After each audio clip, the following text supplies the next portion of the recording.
दोस्तों नमस्कार। स्वागत है आपका हमारे YouTube channel sub staff to clerk promotion bankers way में।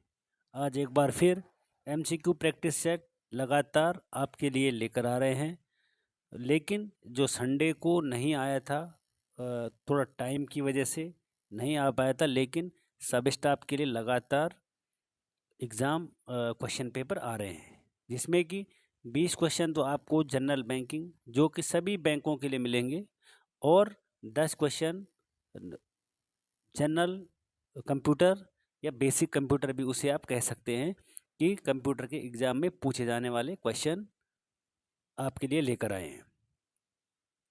तो आप बेसिक, जो मेरी प्रीवियस क्लास है उसमें बेसिक जनरल बैंकिंग भी है, और आगे भी मैं आपके लिए बेसिक जनरल बैंकिंग लेके आऊँगा। कभी कभार बीच बीच में थोड़ा मैं लेवल को बढ़ा देता हूँ, ताकि क्योंकि जो कुछ मेरे साथ काफ़ी टाइम से जुड़े हैं, उन्होंने लगातार प्रैक्टिस कर ली है, तो वो बोलते हैं सर थोड़ा लेवल को हाई लेवल करो, नहीं तो बेसिक लेवल ही पूछा जाता है सब स्टाफ टू क्लर्क के लिए। क्योंकि पूरे यूट्यूब में एकमात्र हमारा जो चैनल है वो सब स्टाफ के क्लास की जो एमसीक्यू प्रैक्टिस सेट है वही देता है। बाकी तो सब कोई पेड देता है और कोई कैसे देता है सब स्टाफ को। तो आप बिना किसी झिझक के, बिना किसी हेजिटेशन के आप हमारे चैनल को देख सकते हैं और हमारी क्लासें देख सकते हैं, और एक सब स्टाफ से क्लर्क बन सकते हैं। ये मैं आप लोगों से उम्मीद करता हूँ, और आप लोग पढ़ रहे होंगे इसकी भी मैं आपसे उम्मीद करता हूँ। तो शुरू करता हूँ आज का जो सेशन है, आज का क्लास है। आज का जो सबसे पहला क्वेश्चन है, सबसे इम्पोर्टेंट क्वेश्चन आज का पहला, कि भारतीय निर्यात बैंक जिसको बोलते हैं एक्जिम, एक्जिम का मीन्स होता है एक्सपोर्ट और इंपोर्ट। एक्सपोर्ट का मीन्स होता है किसी को भेजना, और इंपोर्ट का मीन्स होता है आयात निर्यात होता है। मतलब इसका मतलब कि इसकी स्थापना कब होती है एक्जिम बैंक की, यानी आयात जो निर्यात बैंक है इसकी जो स्थापना होती है वो कब होती है? 1980 में। शायद आपको दिखाई नहीं दे रहा है, मेरे को ऐसे लग रहा है, हाँ अभी आपको दिखाई दे रहा होगा। 1980, 1982, 1984 और 1985। तो जो एक्सपोर्ट इंपोर्ट बैंक की स्थापना होती है वो होती है 1982। Option number B is the correct answer. 1982 में इसकी स्थापना होती है। ऐसे क्वेश्चन कभी कभार एक आधे पूछे जाते हैं पेपर में, और उनको हर कोई नहीं करके आता, कोई कोई उनको करके आता है। तो ये चीज़ें भी आपके लेवल की, अगर आप इसको करके आ गए और अगला भाई हमारा नहीं करके आया, तो वो फ़ायदा आपको होने वाला है। नेक्स्ट, आधार पेमेंट ब्रिज सिस्टम, जिसकी जो फुल फॉर्म होती है वो आपको सामने लिखी होती है ABPS। Aadhaar payment bridge system is part of, ये किसका पार्ट है? भीम का, AEPS का, आधार भीम, भीम आधार पे का, या NACH का? तो जो आधार पेमेंट ब्रिज सिस्टम है वो जो पार्ट है वो है NACH का। ठीक है भाई। और अगर मैं आपको NACH की फुल फॉर्म बताऊं तो इसकी होती है national automated clearing house. National automated clearing house, जो कि NAH की फुल फॉर्म हो जाएगी। तो जो NAH है ये NPCI के साथ मिलकर काम करता है। जो NPCI है ना, national payment corporation of India, ये उसके साथ मिलकर काम करता है। तो जो आधार पेमेंट ब्रिज ABPS है वो NACH का पार्ट है, और जो NACH है वो NPCI के साथ मिलकर काम करता है। और NACH की जो फुल फॉर्म हो जाएगी वो हो जाएगी national automated clearing house. Next, on which denominations bank note has motif of Ellora caps? इनमें से जो कौन सा नोट है जिस पे जो एलोरा की गुफा है उसकी आकृति बनी है। हर एक जो करेंसी नोट है उसके पीछे किसी न किसी की आकृति बनी हुई है, किसी का सांची का स्तूप, किसी का कोणार्क मंदिर। लेकिन जो नीचे यहाँ पर नोटों के अंक दिए गए हैं उसमें जो एलोरा की गुफाएं हैं उसमें किसकी आकृति किस नोट पे बनी हुई है। 10 रुपए के नोट पे बनी हुई है, 20 के, 50 या 100 रुपए का नोट हमेशा आपकी जेब में होता रहता है। तो आप अपने जेब से नोट निकाल के इसका आंसर भी दे सकते हैं कि एलोरा की जो गुफा है वो 20 रुपए के नोट पर बनी होती है। तो अब आपने ये बताना है कि जो 50 रुपए का नोट है उसके पीछे जो नया वाला है उसके पीछे किसकी आकृति बनी होती है। Next, virtual payment address is a feature in which of the following. जो वर्चुअल पेमेंट एड्रेस होता है इनमें से किसकी विशेषता है। यानी वर्चुअल होता है कि जिसमें किसी भी IFSC कोड, अकाउंट नंबर इसकी ज़रूरत नहीं पड़ती है। तो इसमें तो IFSC में इनमें भी अब IFSC की ज़रूरत पड़ती है और AEPS में भी ज़रूरत पड़ती है। लेकिन जो एक UPI ID है ये एक वर्चुअल पेमेंट एड्रेस के नाम से भी जानते हैं, UPID। ठीक है, अगर मैं UPI के आपको फुल फॉर्म बताऊं तो unified payment interface, unified payment interface इसकी फुल फॉर्म हो जाएगी। Which of is the not a part of SLR।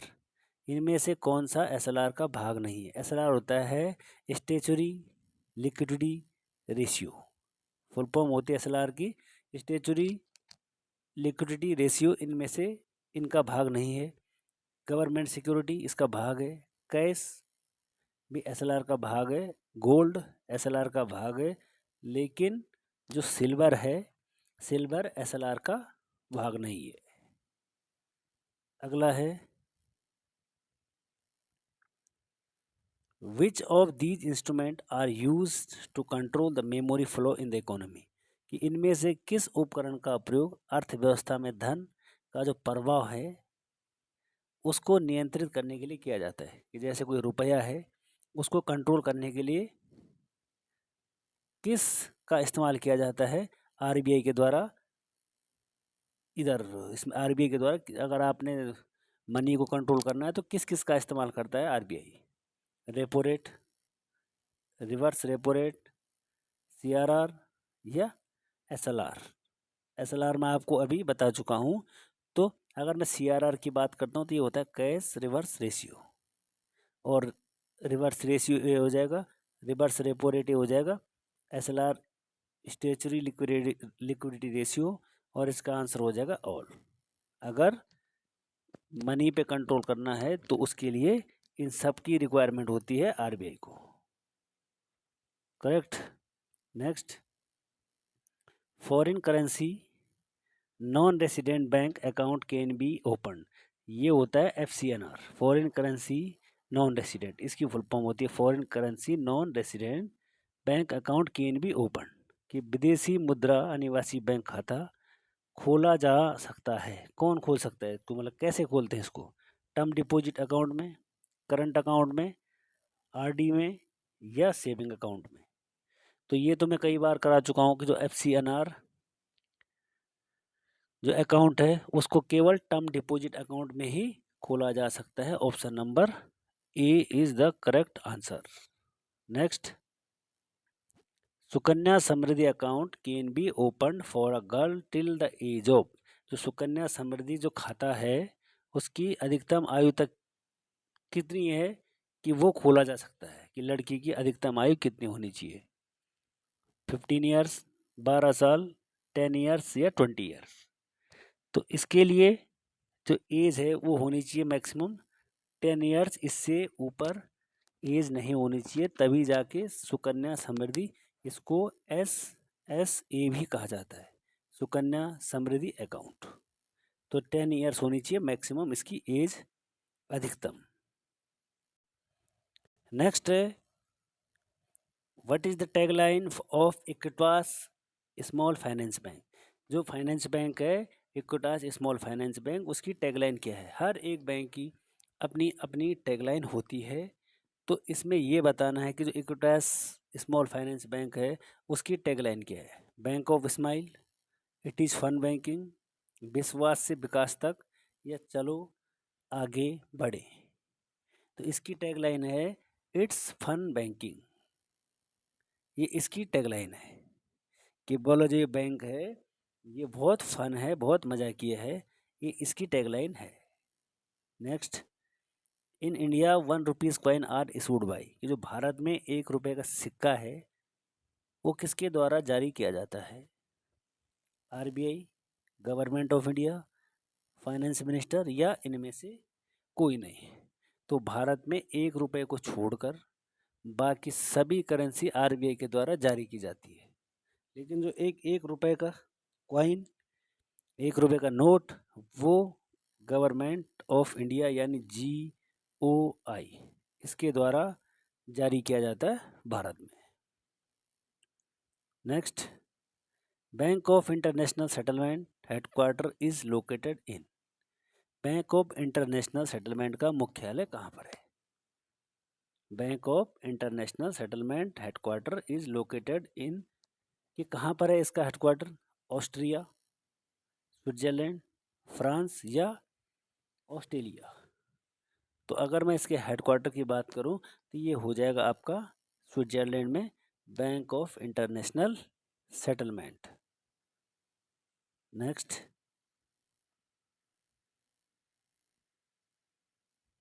Who are eligible under sovereign gold bond scheme. Gold bond जो स्कीम योजना है उसके लिए कौन इसमें एलिजिबल है, कौन इसका पात्र है? पहला है रेसिडेंट ऑफ इन इंडिया, जो भारत में रहता है, HUF, Hindu undivided family, trust, या ऑल अबव? तो इसके लिए अगर मैं आपको बताऊं कि कौन इसके लिए एलिजिबल है तो इसकी एलिजिबल की बात आती है ट्रस्ट। नेक्स्ट,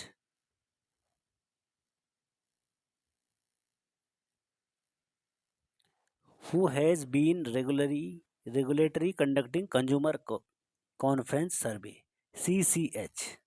ये उपभोक्ता सम्मेलन सर्वेक्षण CCS का नियामक संचालन कौन करता है? कि जो CCS है उसका नियामक संचालन कौन कर रहा है? पहला है फाइनेंस मिनिस्टर, दूसरा है RBI, तीसरा है सेबी, चौथा है SBI। तो जो CCS है कंडक्टिंग कस्टमर सर्वे, तो उसका जो संचालन है उसको करता है RBI। Option number B, RBI इसका संचालन करता है। Next, foreign currency which has a quick migration is. जिस विदेशी मुद्रा का प्रवास शीघ्र होता है वह क्या कहती है? कोई अगर विदेशी मुद्रा है और उसका माइग्रेशन बहुत जल्दी हो जाता है तो उसे क्या कहेंगे? Hard currency, soft currency, hot currency, या कोल्ड करेंसी? तो जिसका बहुत जल्दी माइग्रेशन होता है उसे कहते हैं hot currency, option number C. Next, fall in the value of currency in respect to other currencies is known। अन्य मुद्राओं की तुलना में अगर किसी भी मुद्रा में मूल्य में गिरावट होता है तो उसे क्या कहते हैं? अगर डॉलर के मुकाबले रुपए गिरता है तो उसे क्या कहेंगे, कि क्या उसको किस नाम से जाना जाता है? पहला है डिक्लाइन, दूसरा है डिक्रीज, तीसरा है डेप्रिसिएशन, और चौथा है डेवल्यूएशन। तो उसको जाना जाता है डेप्रिसिएशन के नाम से, कि अगर डॉलर के मुकाबले अगर रुपए में गिरावट आ रही है तो उसे डेप्रिसिएशन कहते हैं। नेक्स्ट, अगला हो जाएगा payment of a cheque can not be made on a cash counter of the bank if the cheque, यदि चेक है और बैंक के कैश काउंटर पर चेक का भुगतान नहीं किया जा सकता तो उस चेक को क्या कहेंगे? चेक तो है लेकिन उसका कैश काउंटर में भुगतान नहीं किया जा सकता तो उसे क्या कहेंगे? Bearer cheque, order cheque, cross cheque या ऑल अबव? तो उसको कहते हैं क्रॉस चेक, उसको क्रॉस चेक के नाम से जानते हैं। Next, which of the following is measure of the national income, कि इनमें से जो राष्ट्रीय आय है उसका क्या माप है? Expenditure method, income method, production method या ऑल? तो जो इनकम आय का जो माप है एक्सपेंडिचर से भी माना जाता है, इनकम से भी और प्रोडक्शन मेथड से भी। तो इसका मतलब इसका जो करेक्ट है वो हो जाएगा ऑल अबव, वो हो जाएगा all. Option number 4 is correct answer. Next, which of the following is part of capital market, निम्नलिखित में से कौन सा पूंजी बाजार का हिस्सा है? जो कैपिटल मार्केट का हिस्सा कौन सा है? शेयर, डिवेंचर, डेरिवेटिव या ऑल? तो जो शेयर मार्केट का हिस्सा होगा वो हो जाएगा आपका ऑल। शेयर भी, डिवेंचर भी और डेरिवेटिव भी इसका हिस्सा हो जाएगा। नेक्स्ट है, in which year central bank had introduced to frill account in India, कि भारत में किस वर्ष नो फ्रिल खाता शुरू किया गया था? जो नो फ्रिल खाता है इसको किस वर्ष शुरू किया गया था? 2002, 2005, 2008 या 2012 में? तो इसको शुरू किया गया था 2005 में नो फ्रिल अकाउंट, फिर इसको 2012 में कन्वर्ट भी कर दिया गया था और इसका नाम चेंज कर दिया गया था नो फ्रिल अकाउंट का। लेकिन वैसे 2005 इसका करेक्ट आंसर है। Next, for obtaining loan against shares the charge on share etch, अगर शेयर के बदले ऋण प्राप्त करने के लिए शेयर पर शुल्क कितना लगता है? कितना उस पर रुपए लगेंगे, चार्ज लगेगा अगर शेयर के बदले आपने ऋण प्राप्त करना है यानी लोन लेना है तो उस पर शुल्क कैसे लगेगा? असाइनमेंट पे, राइट ऑफ सेटअप, लीन या प्लेज? तो उस पर जो शुल्क लगता है वो लगता है लीन पे, LIEN। तो यहाँ तक तो था आपके लिए जनरल बैंकिंग। अब इसके बाद जो भी शुरू होगा वो होगा बेसिक कंप्यूटर, जो कि सब स्टाफ को इसके बारे में ज्ञान ज्ञात होना चाहिए और वो एग्ज़ाम में पूछा जाता है। और हाँ, अगर आपने हमारी मेहनत आपको अगर अच्छी लगे तो चैनल को लाइक, शेयर और सब्सक्राइब ज़रूर करें ताकि किसी और एक भाई सब स्टाफ का भला हो सके और वो क्लर्क बन सके, क्योंकि वीडियो बनाने में बहुत टाइम लगता है और आपके लिए क्वेश्चन अच्छे अच्छे ढूंढ के जो प्रीवियस सब स्टाफ के पेपरों में आए होते हैं उनको ढूंढना पड़ता है। तो इसलिए अब शुरू करता हूँ बेसिक कंप्यूटर प्रैक्टिस, जो कि 10 क्वेश्चन आपको देखने को मिलेंगे। तो जो पहला क्वेश्चन है, 1 बाइट इक्वल टू, कि एक बाइट में किसके बराबर होता है? 8 बिट्स के, एक निब्बल के, 4 बिट्स के या इनमें से कोई नहीं? तो जो एक बाइट होता है वो होता है 8 बिट्स बराबर। 1 बाइट इक्वल टू 8 बिट्स। ये छोटे छोटे क्वेश्चन आपको देखने को मिलेंगे पेपर में। Next, which of the following is not an example of software, कि इनमें से कौन सा सॉफ्टवेयर का एग्जाम्पल नहीं है? जो सॉफ्टवेयर होते हैं उसका एग्जाम्पल नहीं है, ये तो आपने पढ़ा होगा। MS ऑफिस सॉफ्टवेयर है। नेक्स्ट, टैली, या क्रोम या माउस। ठीक है, तो इसका आप थोड़ा, अगर आपने इतने दिन से कंप्यूटर पढ़ा है तो आप इसका आंसर कमेंट बॉक्स में दें कि इनमें से कौन सॉफ्टवेयर का उदाहरण नहीं है। ठीक है भाई, आप इसको कमेंट बॉक्स में ज़रूर दें कि इसका आंसर क्या होगा। इसमें अगर आपको कंफ्यूज है तो आप बता सकते हैं। Next, how many computer generation are there, कि कंप्यूटर की जनरेशनें हुई है तो कितनी हुई है। आज तक की जो जनरेशन आई है वो कितनी जनरेशन आई है, 1, 2, 4 या 5। तो कंप्यूटर में अभी तक की 5 जनरेशनें आ चुकी है। Option number 4 is correct.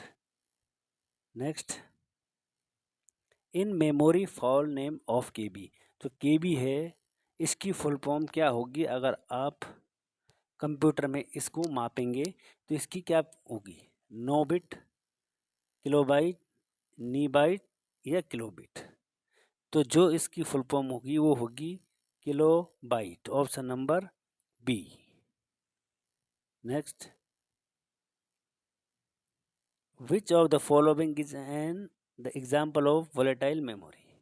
एक होती है वोलेटाइल, एक होती है नॉन वोलेटाइल। तो इनमें से एक, उसको हिंदी में कहते हैं अस्थाई, और दूसरी होती है अस्थाई। तो इनमें से वोलेटाइल मेमोरी का उदाहरण कौन सा है। यहाँ पर ये फोर्थ ऑप्शन था, यहाँ से प्राइमरी, सेकेंडरी, रैम और रोम। ये चौथा था रोम। तो इसमें से अगर मैं वोलेटाइल बोलूँ तो वो हो जाएगा ऑप्शन नंबर 3 रैम। ठीक है, ये थोड़ा चौथा ऑप्शन था, इसको देख लेना, ये एक लाइन में आ गया है, ये वाला रोम।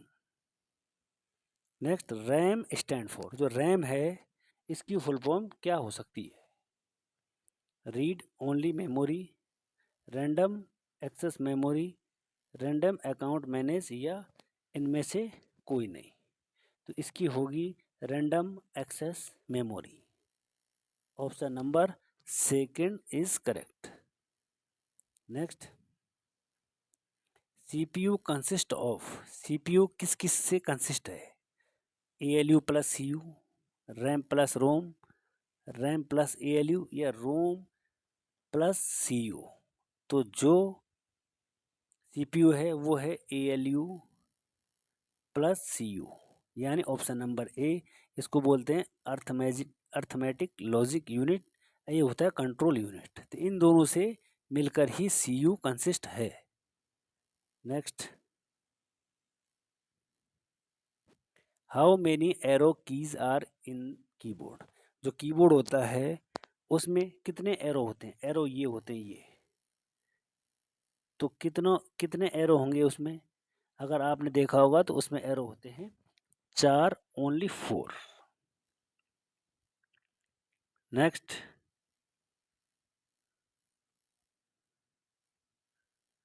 How many keys are on keyboard, keyboard में कितनी कीज होती हैं। अगर आपके पास ये पूरा का पूरा कीबोर्ड होगा तो इसमें जो टोटल की होंगी वो कितनी होंगी।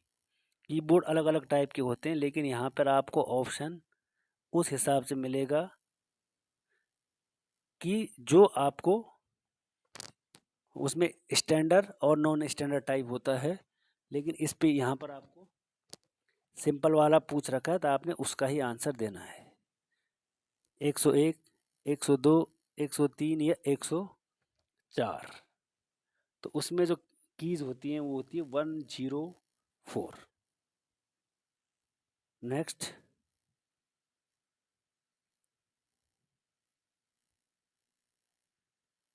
The part of CPU which perform all mathematical operation, कि जो सीपीयू होता है उसका जो पार्ट होता है, कौन जो मैथमेटिकल, कौन कैलकुलेशन करता है, कौन प्लस माइनस को ऑपरेशन करता है। CU, control unit, memory, arithmetic logic unit या रजिस्टर। तो जो एएलयू होता है वो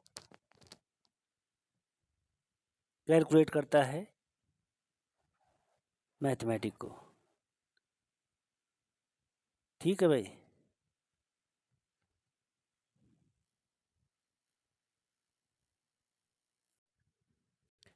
तो ये था आज का सेशन, इसका आंसर हो जाएगा ALU। तो ये था आज का सेशन।